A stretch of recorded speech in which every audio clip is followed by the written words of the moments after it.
오늘 로마서 14장 마지막 부분 말씀을 함께 상고하게 되겠습니다. 20절부터 23절까지 말씀이 중심이 되겠습니다만, 이제 우리 앞에서 생각했던 것처럼 특별히 로마서 14장 말씀은 거듭난 그리스도인이 하나님 앞에서 어떠한 모습으로 살아갈 것인가 라고 하는 가장 기본적인 자세를 우리에게 가르쳐주고 있는 말씀입니다.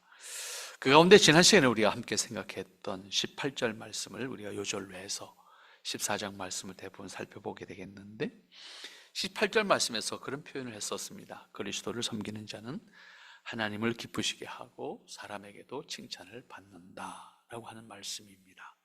이것이 거듭난 자의 모습, 곧 그리스도를 섬기는 자는 하나님을 기쁘시게 하는 사람이면서 동시에 사람에게도 칭찬을 받는 사람이다, 이렇게 말씀하고 있습니다. 이 말씀은 결국 거듭난 사람이 세상에서 어떠한 모습이어야 하겠는가라고 하는 것을 아주 단적으로 우리에게 표현해 주고 있는 말씀입니다. 종교적 교훈임에도 불구하고 지극히 인격적인 표현인 것을 알 수가 있습니다. 이것은 매번 말씀드린 것처럼 기독교 신앙은 단지 종교적인 행위에 멈춰 있는, 거기에 매여 있는 종교가 아니다라고 하는 말씀을 늘 드렸습니다.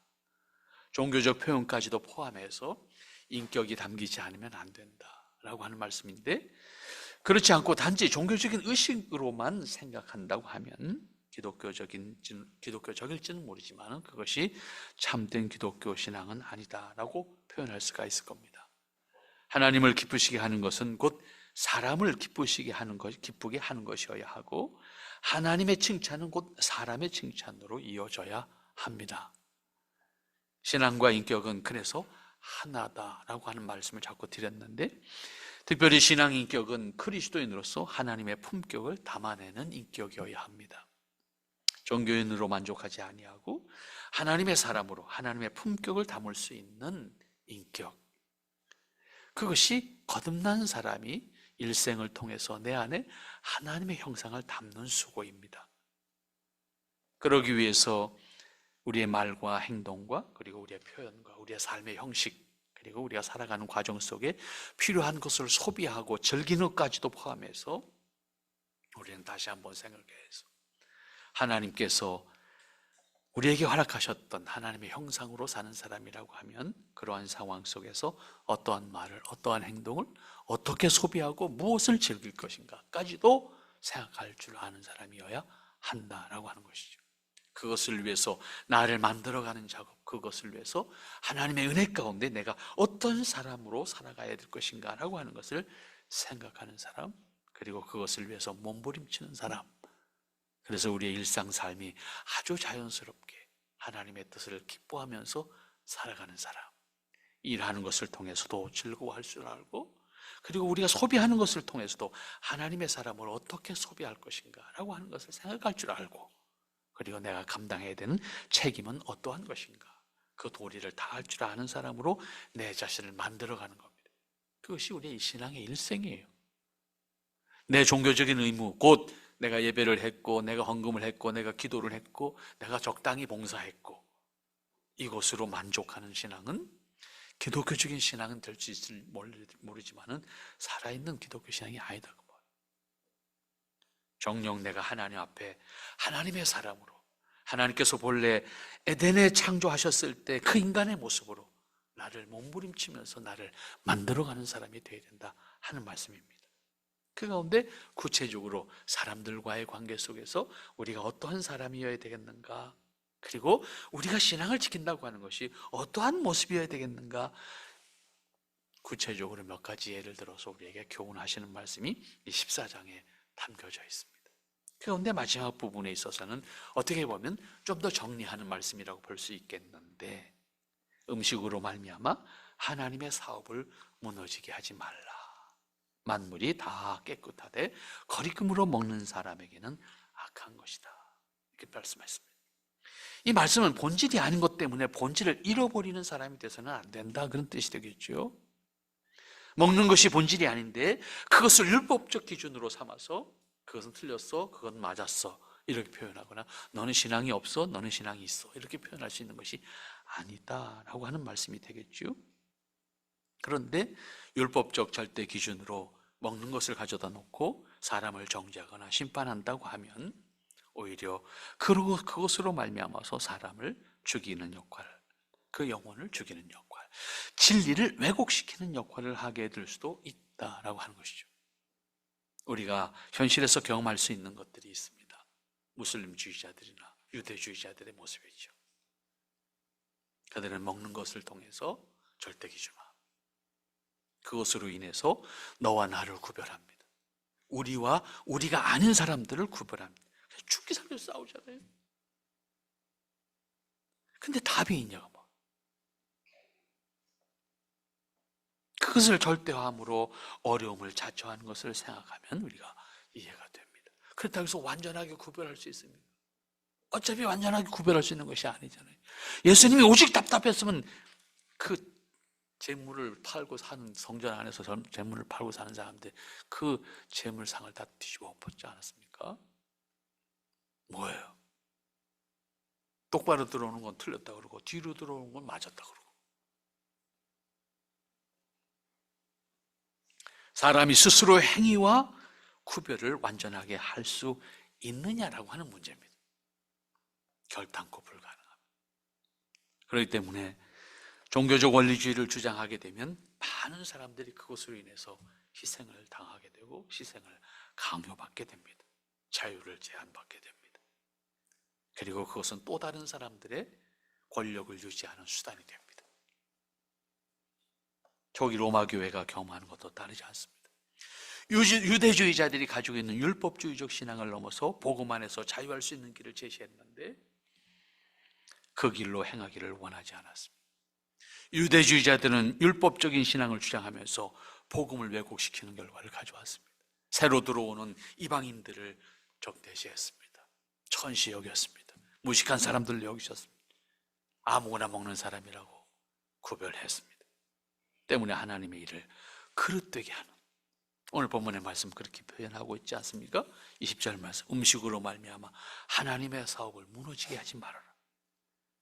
결국은 사람들과의 관계를 부정하게 되고 구별하게 되고, 유대인 아니면 이방인으로 취급하고, 복음 안에서 한 형제, 한 지체인데 그를 인정하지 않는 그 모습으로 살지 않았습니다.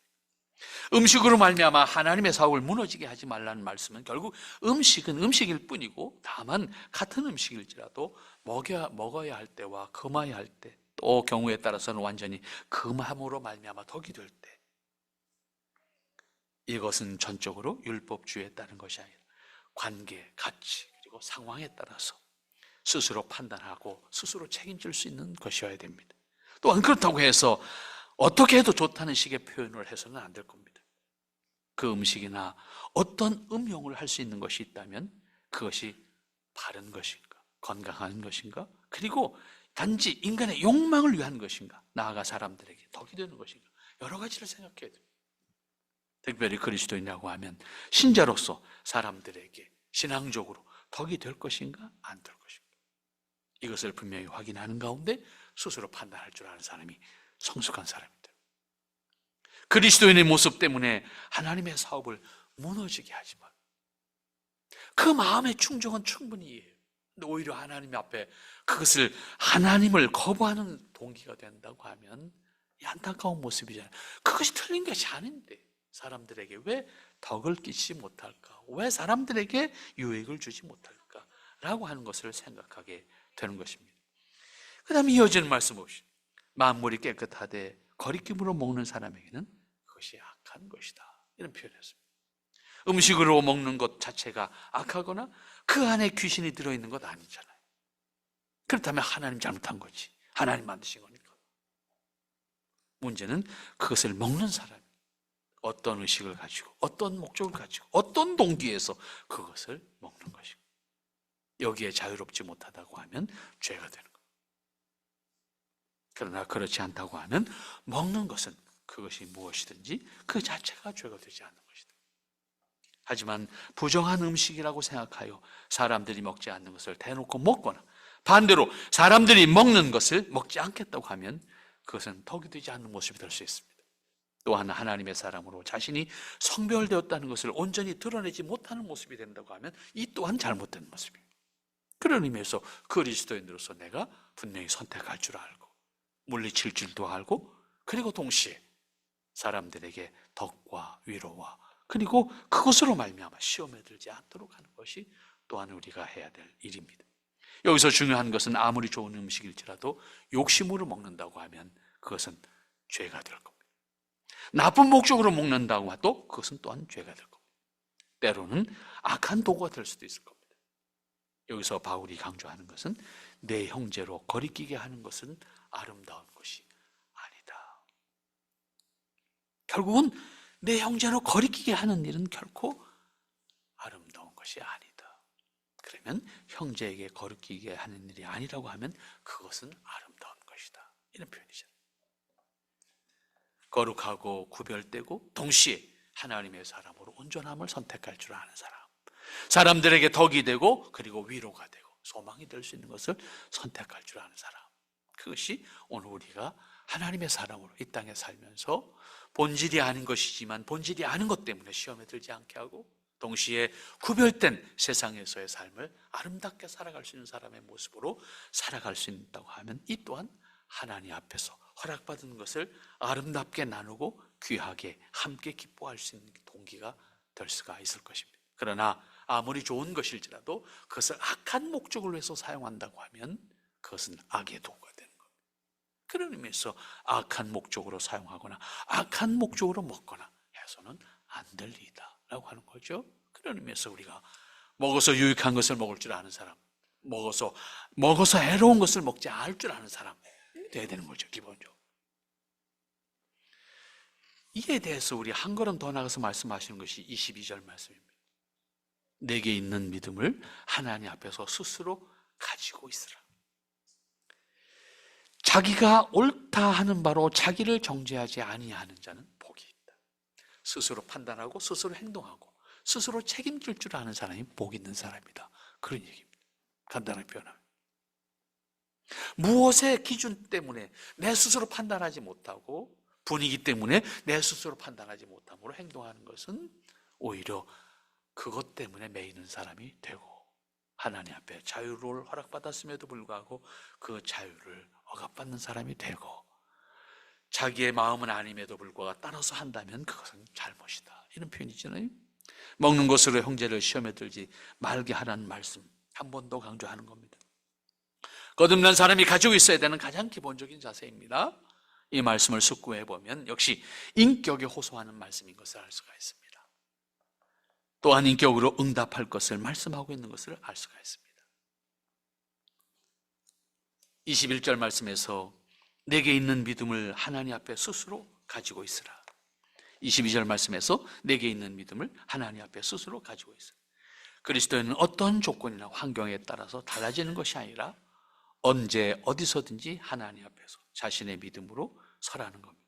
그것은 누구에 의해서 혹은 어떤 조건에 의해서 행하는 것이 아니고 자신이 스스로 하나님 앞에서 책임 있게 서라라고 하는 의미입니다. 이것은 평소에 저의 표현으로 말하자고 하면 기독교 신앙은 하나님 앞에 인격으로 서는 겁니다. 기독교 신앙은 하나님 앞에 스스로의 인격으로 서는 겁니다. 왜 제가 신앙은 인격이라고 하는 말을 자꾸 강조하는가 하면 우리 인간이 하나님의 형상으로 지음을 받았기 때문입니다. 하나님의 형상으로 지음받아서 하나님 앞에 하나님의 사람으로 살아가도록 허락하셨기 때문입니다. 기독교 신앙은 종교적인 의식이나 자신의 목적을 위한 주술적인 행위가 아닙니다. 우리의 삶 전체가 하나님 앞에서 자연스럽게 서는 겁니다. 기독교 신앙은 영원히 계신 하나님, 만물을 창조하시는 하나님, 그 하나님이 만드신 것을 그 목적을 따라 섭리하시는 그 하나님을 믿는 사람들로서 그 하나님을 알고 그 하나님의 뜻을 깨우쳐서 그 하나님의 뜻을 따라서 살아가는 믿음입니다.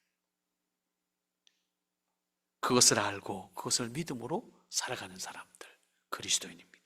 그렇기 때문에 그리스도인은 종교적인 의식으로 자신의 도리를 다 했다고 생각하는 것은 합당하지 않습니다. 그것은 가장 기본적인 도리입니다. 그 다음 자신의 신앙 인격으로 자신의 언행과 자신의 삶과 자신의 일까지도 스스로 감당하고 책임질 줄 아는 사람이에요. 일터에서의 일, 가정에서의 역할, 사회 구성으로서의 역할, 한 사람의 그리스도인으로서 허락받은 삶을 존중히 여기면서 허락받은 시간을 귀하게 사용할 줄 아는 사람, 한순간 한순간을 낭비하지 않고 하나님의 뜻을 기꺼이 살아내고자 기뻐하는 사람, 그러한 의미에서 우리는 하나님 앞에 사는 사람, 하나님 앞에 서는 사람, 이렇게 표현합니다. 이것을 먹을까, 저것을 먹을까, 이것을 먹지 말까, 저것을 먹지 말까, 이건 단순한 표현입니다. 이것은 하나님 앞에서 합당한 것인가, 하나님께서 기뻐하시는 것인가, 이에 대한 데 중요한 거예요. 하나님이 기뻐하시는 것인가, 하나님이 허락하신 것인가, 어떻게, 얼마나, 어떤 사람들과 먹을 것인가, 그 모든 과정에서 그것이 욕심이어서는 안 되는 것도 우리는 기억해야 될 겁니다. 또한 우상이 기뻐할 일이어서는 안 될 것입니다. 또한 악한 것이 돼서는 안 될 겁니다. 또한 해로운 것이 돼서도 안 될 겁니다. 그런가 하면 형제를 실족해 하는 것이면 더더욱 안 될 일입니다. 먹는 것과 먹지 않는 것 자체가 하나님 앞에서 하나님께 합당한 것이라면 기꺼이 선택할 줄 아는 사람이 되어야 될 겁니다. 그러나 추워라도 그것이 악한 것이거나 실족하게 하는 것이라고 하면 거부할 줄도 아는 사람이 되어야 될 겁니다. 자기가 옳다 하는 바로 자기를 정죄하지 않는 사람은 복이 있다. 이것은 자기가 기준이 되어서 다른 사람을 정죄하는 것을 지적하는 겁니다. 자기 생각과 종교적 관습, 그리고 그것에 따른 가치관을 절대 기준으로 해서 다른 사람을 정죄한다고 하면 그것은 합당하지 않다, 그 말입니다. 이때 자기가 옳다고 하는 것의 기준이 자기가 아니라 하나님이어야 됩니다. 하나님께 합당한 것이어야 됩니다. 또는 하나님께서 기뻐하는 것이어야 됩니다. 이러한 오류는 사실 많이 경험하고 있는 것이기도 합니다. 지금까지 자기가 경험한 것 아니면 인정하지 않고, 자신이 알고 있는 것과 다르면 무조건 비판하고 부정하고, 신앙도 다르지 않습니다. 자기가 알고 있는 범위 안에서 일방적으로 부정하는 자세입니다. 한국교회에서 아주 쉽게 나타나는 현상들이죠. 아주 극단적으로는 우리 교회 안 나오면 구원 없어, 뭐 이런 표현 하잖아요. 말이 안 되는 거죠. 그런데 그것을 아주 자랑스럽게 생각합니다. 그러한 자세는 확실한다고 하는 측면에서는 우리는 얼마든지 인정해 줄 수 있어요. 그러나 그 말 때문에 다른 사람들은 어떻게 됩니까? 그로 인해서 다른 사람이 받게 될 상처는 어떻게 감당할까? 실족하게 된다면 어떻게 하겠습니까? 확신에 대해서는 분명히 말할 수 있어야 됩니다. 하지만 그것 때문에 다른 사람을 실족하게 해서는 안 된다는 것도 생각할 수 있어야 된다. 더 성숙한 사람이라면 기다려줄 수 있고 들어줄 수 있고, 그 다음에 정말로 잘못됐으면 설득할 수 있는 사람이 되어야 되겠죠. 나하고 같은 모습이 아니기 때문에 넌 틀렸어 라고 표현한다고 하면 감당하기 힘든 거죠.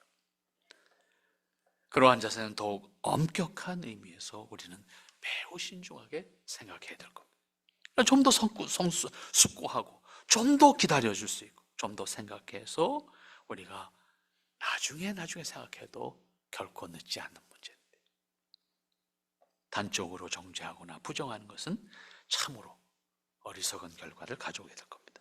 여기서 강조하는 것은 자기가 옳다 하는 바로 자기를 정죄하는 자는 복이, 정죄하지 아니하는 자는 복이 있다. 결국 자기 기준으로 자기가 스스로 매이는 사람이 된다고 하면 어리석은 사람이고, 그것은 결국은 스스로 자유를 잃어버리는 사람이고 스스로 많은 사람들에게 어려움을 주는 사람이다 라고 하는 말씀으로 표현하는 것이 될 겁니다. 그러므로 다시 한번 기억합시다.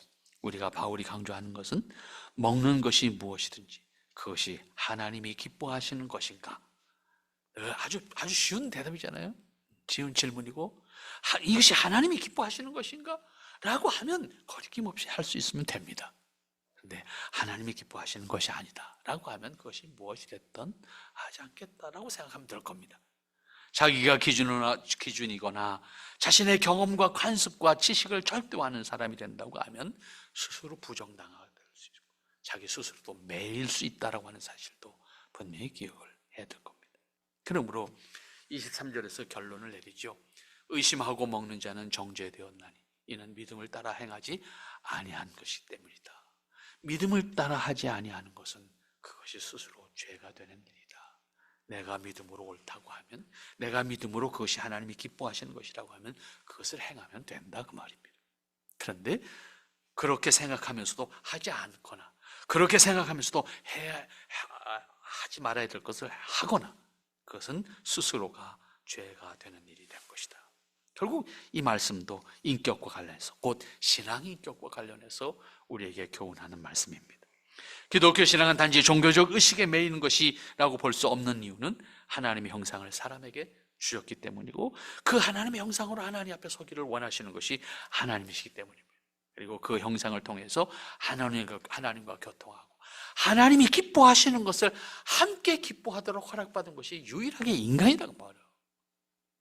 그러므로 하나님이 기뻐하시는 일에 동참하는 것, 그게 인간이 가야 될 일이고, 그것이 그리스도인 하나님을 아는 사람이 선택해야 될 일이다, 그 말입니다. 사람만 할 수 있는 일이에요. 왜냐하면 하나님께서 사람에게만 하나님의 형상을 주셨기 때문에, 그리고 그 형상을 통해서 하나님과 교통하고 하나님을 기뻐하는 것을 하나님이 기뻐하시겠다 라고 하는 것이고, 그것이 창조 목적 속에 담겨져 있는 거예요. 하나님이 만물을 창조하신 목적이 거기에 있는 거예요. 그래서 사람에게만 특별하게 하나님의 형상을 주신 거예요. 그러므로 하나님을 아는 사람, 그리고 하나님을 믿는 사람이라고 하면 그 하나님 앞에서 하나님께 대한 신뢰와 경외함을 가지고 하나님이 기뻐하시는 일에 기꺼이 동참하는 것, 그것이 하나님이 우리를 통해서 기뻐 영광을 받으시는 겁니다. 아담의 타락은 바로 이 관계를 부정한 겁니다. 아담의 타락은 바로 그 관계를 스스로 부정한 겁니다. 창조주 하나님을 저버린 것입니다. 그렇기 때문에 거듭난 사람이라고 하면 그리스도 안에서 하나님께 대한 신뢰와 경외함을 가지고 하나님이 기뻐하시는 일에 기꺼이 동참하는 겁니다. 그러므로 허락받은 기쁨을 누리는 것이고, 그러므로 허락받은 삶을 하나님 앞에서 살아가는 겁니다. 그 기쁨은 종교적 행위 속에만 있는 게 아니에요. 우리의 삶 전체에 있는 거예요. 우리의 일 속에도 있는 거예요. 일은 단순한 수단이 아닙니다. 하나님의 뜻을 살아가는 겁니다. 우리는 이 일 자체는 힘든 거라고 생각합니다. 하지만 이 일 자체가 하나님의 뜻을 사는 겁니다. 그런 의미에서 하나님의 뜻을 감당하는 자세로 내게 주어진 일을 감당하는 겁니다. 그럴 때 그 일이 우리에게 기쁨과 감사가 돼요. 그 과정 속에 어려움이 있습니다. 왜냐하면 나 혼자 하는 일이 아니니까. 사람들과의 관계 속에서 얽히고 설키게 되면 공고함이 있습니다. 아픔이 있습니다. 때로는 분노가 있습니다. 그것이 타락한 인간의 모습이, 타락한 인간 세상인 것을 현장에서 깨닫게 되는 거예요. 그러나 하나님의 뜻을 살아내는 과정을 통해서 하나님의 뜻이 내 일터에서 이루어지는 것을 체험하면 그것이 다시 감사가 되는 거예요. 그것이 다시 하나님의 뜻을 이루는 내 수고가 되는 거예요. 그러므로 다시 정리합니다. 의심하고 먹는 자는 정죄되었나니, 결국 거듭난 사람의 행위는 무엇이든지 하나님 앞에서 자유해야 합니다. 하나님이 기뻐하시는 것이 아니라고 하면 하지 말아야 될 것이고, 하나님이 기뻐하시는 것이라면 해야 될 것이고, 여기서는 먹는 것과 관련해서 문제가 있었기 때문에 먹는 것으로 말씀하고 있습니다. 그렇지만 그리스도인의 모든 행위는 하나님 앞에서 자유해야 합니다. 그 자유의 전제는 뭡니까? 하나님이 기뻐하는 겁니다. 하나님이 기뻐하시는 것을 해야 될 것이고, 하나님이 기뻐하지 않는 것은 하지 말아야 될 것이고, 이렇게 정리하면 되는 겁니다. 어떤 의심이나 외식, 스스로 거리끼는 것이 없이 자유로운 선택이어야 합니다. 하나님 앞에서 부끄러운 것이라고 하면 하지 말아야 될 것입니다. 하나님 앞에서 부끄러운 것이라면 그것은 기꺼이, 하나님이 기뻐하시는 것이라면 그것은 기꺼이 감당해야 될 것입니다. 그러나 만일 부끄러운 것이라고 하면 그것은 해서는 안 될 일입니다. 그럼에도 그것을 행한다고 하면 이것은 스스로 정죄함이 되었다. 23절에서 정리하는 게 그거예요. 그러므로 여기서 의심하고 먹는 자라는 표현을 했는데, 이것은 자신의 행위에 대해서 하나님 앞에서 자유롭지 못한 것을 의미합니다. 혹이라도 확신이 없다면 확신을 가질 수 있을 때까지 우리가 준비해야 될 것이고 생각해서 깨우쳐야 될 것이고, 그 다음에 이어지는 말씀, 믿음을 따라하지 않은 것은 다 죄다. 23절 마지막 부분에 한마디로 정리하는 거죠. 이 말씀을 통해서 다시 준비해야 되는 것은 자신의 말과 행위에 있어서 그것이 하나님 앞에서 합당한 것인가, 하나님이 기뻐하시는, 답이 아주 간단해요. 하나님께 합당한 것인가, 하나님이 기뻐하시는 것, 그렇다고 하면 내가 그 일에 동참해야 됩니다. 그렇게 할 때 자유롭습니다. 자신이 행하는 모든 것이 믿음으로 하는 것이 되기 때문입니다. 그렇게 준비하는 자세가 매일 반복되는 과정을 통해서 점점 그리스도인으로서의 판단력이 높아지고 사물과 행함에 대한 생각과 함께 책임 있는 사람이 되고, 그리고 자신이 판단하는 것에 대해서 스스로 책임질 줄 아는 사람이 되고, 그러한 과정은 하나님 앞에서 그리스도인의 생각과 행동에 있어서 더욱 풍요로움을 체험하게 합니다. 왜냐하면 모든 일에 있어서 하나님의 섭리와 은혜를 깨닫게 되기 때문에. 거듭난 사람은 자신의 믿음과 확신에 따라서 자신의 말과 행동과 그리고 내가 살아가는 모든 일터에서까지 감당하는 자세가 중요합니다. 그렇게 하기 위해서 자신이 하고자 하는 것에 대한 신앙적인 이해가 또한 필요합니다. 먼저 생각하고 판단할 수 있는 능력을 준비해야 합니다. 그러한 과정을 통해서 더 성숙한 사람, 더 성숙한 인격으로 응답할 수 있는 삶이 우리에게 주어집니다.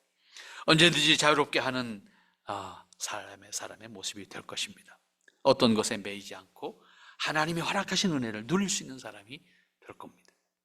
그러나 생각하지 않고 종교적 관습으로 만족하거나 그것으로 자신의 모든 것을 감당했다고 생각한다고 하면 자신에게 주어진 일과 기회를 통해서 하나님의 삶을, 하나님의 은혜를, 하나님의 기뻐하심을 누리지 못하는 사람이 될 겁니다. 여전히 종교에 매인 사람으로 멈추고 만다 그 말입니다. 나는 종교적 본분, 내 종교적 의무를 다했다는 것으로 내가 하나님의 사람이라고 스스로 자인하는 종교인은 될 수가 있을지 모르지만 그로 인해서 허락되어진 기쁨, 그로 인해서 허락되어진 자유를 누리지 못하는 사람이 될 겁니다. 그리고 종교인으로 만족하는 사람으로 그치게 될 겁니다. 더 이상 자신에게 주어진 모든 것을 통해서 자유하고 그것을 통해서 기뻐하고 그것을 나눌 수 있는 여유를 가지지 못하게 될 겁니다. 다음엔 종교적인 의식을 다했다는 것으로 만족하고 그것으로 위로를 받으면 다음을 걱정하는 사람이 될 겁니다. 반면에 자신의 믿음으로 판단하고 하나님 앞에서 부끄럼 없이 기쁨으로 행하는 사람이 있다고 하는 자유와 기쁨과 감사와 찬양을 함께 나눌 수 있는, 그리고 하나님 앞에 기꺼이 하나님의 기뻐하심에 동참하기를 자원하는 사람의 모습으로 살아가게 될 겁니다. 여러분, 종교에 매이는 사람이 아니라 하나님 앞에서 자유한 사람 되기를 바랍니다. 동시에 여러분들에게 주어진 기회를 하나님이 기뻐하심에 누림의 터전으로 만들어갈 수 있기를 바랍니다. 여러분들에게 주어진 건강, 기회, 일까지도 포함해서 하나님 앞에서 자유하고 하나님이 기뻐하시는 모습으로 살아갈 수 있고, 그리고 허락하신 은혜를 누리면서 감사하면서 일용한 양식을 먹는 순간에도 감격을, 여러분들에게 주어진 일을 감당할 과정 속에서도 기쁨을, 여러분들에게 주어진 시간 속에 살아가는 모든 과정을 통해서도 하나님의 은혜를, 하나님의 섭리를 고백하고 그리고 그것을 기뻐할 수 있는 사람으로 하나님 앞에 설 수 있는 여러분이 되시기를 바랍니다. 거룩하신 아버지의 은혜를 오늘도 기억하게 됩니다. 오직 하나님 앞에 설 수밖에 없는 저희들, 또 서야 하는 저희들 아닙니까? 하나님, 우리를 긍휼히 여기시고 주님의 사랑과 은혜 가운데 붙잡아 주시고 하나님의 사랑과 권세로 함께 하실 때 하나님 친히 영광 받으시고 하나님 바라시는 아름다운 모습으로 설 수 있는 귀한 심령들 되게 하옵소서. 아버지 하나님, 우리 스스로 하나님 앞에 온전하게 서지 못함으로 말미암아서 곤고하고 또 힘든 이 땅의 삶을 살아가는 심령들 하나님 살피시고 위로하시고 다시 힘주시고 다시 용기 주시고 믿음으로 응답하게 하여 주시어서 믿음의 지혜로, 믿음의 은혜로 살아가는 기쁨과 은혜가 넘치는 저희들의 삶이 되도록 축복해 주시옵소서. 연약한 심령들을 살펴주시어서 하나님 주시는 권세와 은혜 안에 새롭게 되어지는 역사가 있게 하옵소서. 하나님의 사랑과 은혜로 함께 하시는 역사가 저희들에게 있기를 소망하오니 밝게 사랑하시며 축복해 주시옵소서. 예수님의 이름으로 기도하옵나이다.